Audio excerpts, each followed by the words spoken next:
La disparition soudaine du sénateur américain appelé Lindsey Graham interroge beaucoup. Vous savez, Donald Trump a dit que j'ai parlé avec lui 1 heure avant sa mort.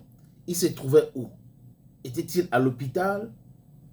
Dans son hôtel? Dans son appartement à Capitol Hill? Voilà les questions qui n'ont pas été élucidées jusqu'à présent. Donc, Donald Trump est-il en train de cacher quelque chose? La réponse est oui. Mais Lindsey Graham, c'est qui? C'est un sénateur américain de Caroline du Sud. Il est devenu sénateur en 2003. Il est interventionniste. Lindsey Graham a soutenu l'élimination physique de Saddam Hussein. Il a soutenu l'élimination physique de Muammar Gaddafi. Lindsey Graham a soutenu l'élimination physique d'Ali Khomeini, le guide suprême iranien. Il a soutenu le blocus sur Cuba.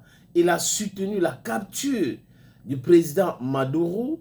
Il a soutenu le génocide à Gaza.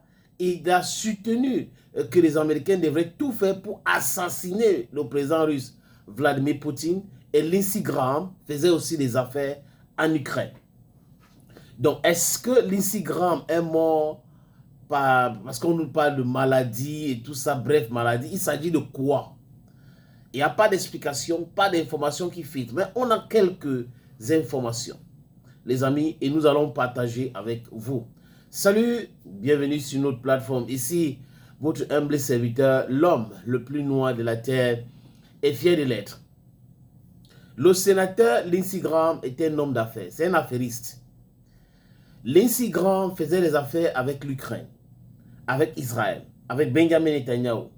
Il a été à un moment donné farouche opposant à Donald Trump en 2016, mais en 2017, il est revenu dans la maison Trump et il est devenu un allié de Donald Trump. Lindsey Graham, un républicain qui est belliciste, bellissime, bellitout, ce que vous voulez. Il est belliqueux.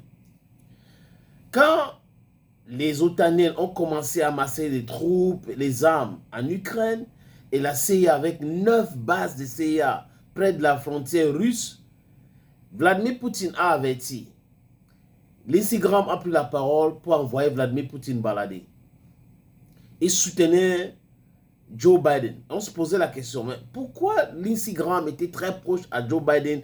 Pourquoi il disait même que Joe Biden c'est un homme bien et que si vous n'êtes pas d'accord avec lui, ça veut dire que vous n'êtes pas sérieux. Donc il était devenu tellement ami avec Joe Biden.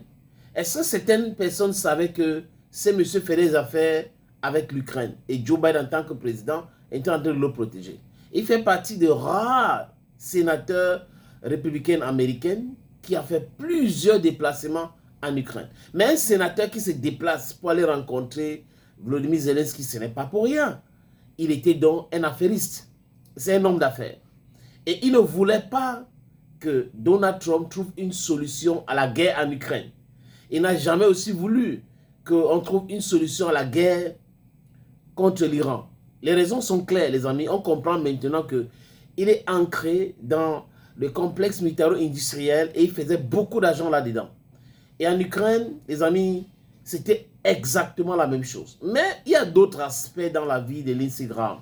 Lindsey Graham, c'était un homme qui aimait les hommes. Donc Lindsey Graham, pour lui, c'est homme-homme. Vous comprenez très bien.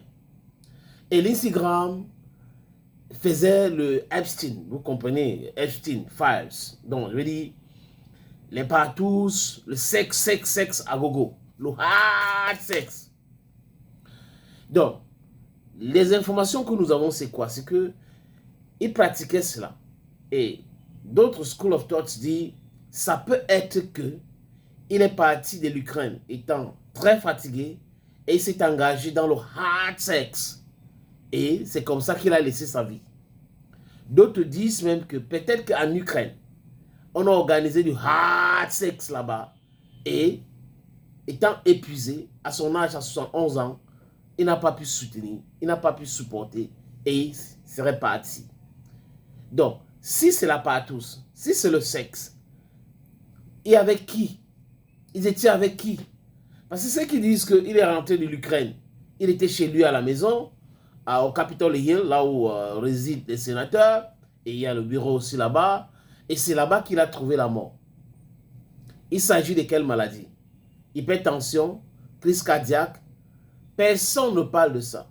Avant d'aller en Ukraine, est-ce qu'il était malade? Les questions que je pose, les amis, ça va vous aider à réfléchir encore davantage. C'est très important. Lui pensait qu'il était un homme vraiment... il devait vivre éternellement parce qu'il est américain. On tue Saddam Hussein, c'est toi. Tu es toujours derrière. Muammar Gaddafi, c'est toujours toi. Tu es toujours derrière. On tue Ali Khamenei, tu es toujours derrière. On capture Maduro, tu es toujours derrière. Les conséquences des gens qui pensent qu'ils sont des dieux. Voilà ça, les amis. Donc, l'Instagram serait mort de overdose de patous. Patous, ça veut dire le sexe en groupe, avec beaucoup de personnes. Et si on parle de beaucoup de personnes, comme c'est un homme qui aimait que les hommes, donc ça veut dire qu'il y avait des hommes à l'intérieur. Est-ce qu'il y avait des politiciens connus, reconnus? Que s'est-il passé entre-temps et tout? Voilà les questions qu'on se pose. Donc, l'Instagram est parti et beaucoup de questions restent à élucider. On se pose des questions, mais on a le droit de se poser ces questions-là, parce que c'est très important. Mais ne regardez pas uniquement du côté sexuel, les amis. Regardez aussi, c'est important, aussi du côté ukrainien. Est-ce que la Russie a frappé une usine où se trouvait l'Instagram? C'est possible. Donc, est-ce que Vladimir Poutine est aussi là-bas? Parce que, vous savez, les Ukrainiens avaient planifié l'assassinat avec Donald Trump de M. Poutine. C'est la raison pour laquelle M. Poutine avait rasé une de ses maisons. Et l'Iran a pris la tête de plusieurs personnes. Donc, certaines personnes pensent que peut-être c'est l'Iran et la Russie qui sont derrière l'assassinat par le poison de l'Instagram. Ça aussi, c'est possible. Mais aujourd'hui, la Russie ne blague plus. La Russie ne blague plus. Vladimir Poutine ne blague plus. Comme vous voulez l'éliminer physiquement, vous aussi, on peut vous éliminer physiquement. Donc, il y a tous ces school of thoughts là, où c'est le sexe, la partouze, il est mort d'une crise cardiaque, hypertension en plein ébat sexuel, ou que c'est les Russes qui l'ont éliminé et les Iraniens aussi. Maintenant, ça peut aussi être une frappe et qui s'est trouvée au mauvais moment, au mauvais endroit, et cette frappe de missile l'a éliminé. Tout cela est possible. Donc, l'Instagram est parti. Je crois que les autres vont réfléchir en 1000 ans avant d'aller à l'Ukraine. Parce que quelqu'un, même s'il est parti pour rentrer, après il meurt une fois, les autres chefs d'État, les autres sénateurs et tout ça qui font les affaires avec l'Ukraine vont réfléchir 1000 à l'heure.